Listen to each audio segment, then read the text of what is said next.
Ondo, tiga saan ka? Probinsya? Tubong Masbate o Will? Masbate, Binata. May asawa, Will. Ilan ang anak?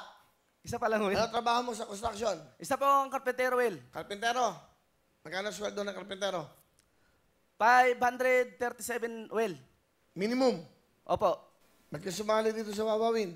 Matagal ko ng pangarap to, Will, na magkaroon ng ganitong programa, Will, yung mga construction worker na may talent, Will. Kasi gusto ko pong makita rin dito, Will, sa ikaw, Will. Pakita mo yan, pakita mo yan. Close up mga direct. Tingin sa camera. Ayan, ha? Ang gwapa. Mahirap ba ang buhay ng isang karpintero? Eh, nakasanayan lang din, Will, kasi wala pong ibang, yun lang po ang kayang, Will, eh. Hanap buhay. Tiga saan ka ba? Nakatira po ngayon sa Bacoor, Will, sa Talabados. Ayun, oh. Kumusta kayo dyan? Wala ba daw? Sige, sino kasama mo, Ondo? Pinapakilala ko po, Will, ang suportado kong asawa, si Shane. Hello po Kuya Will. Good evening po. Hello, Shane. Isa lang anak nyo. Yes po. Ano gusto mo sabihin sa asawa mo?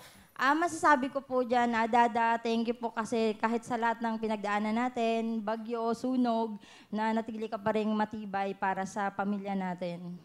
Yun po, and mahal na mahal ka namin ni Jacob. Ami, maraming salamat kasi pinagtsatsagaan mo ako kahit ganito lang yung trabaho ko. Mahal na mahal ko kayong dalawa ng anak mo. I love you. Anak mo rin yun. Anak natin. Anak natin, Ami. Okay, sige, Ondo. Masaya ka ba? Masaya, Will. Naiiyak eh. Naluluha siya eh. Okay, ba't ka ba naiiyak? Masaya lang, Will. Masaya. Sobrang saya, Will. Ano mo sabihin sa anak mo? Jacob, pakabait ka lang palagi. Andito lang si Dada. Mahal na mahal kita, anak.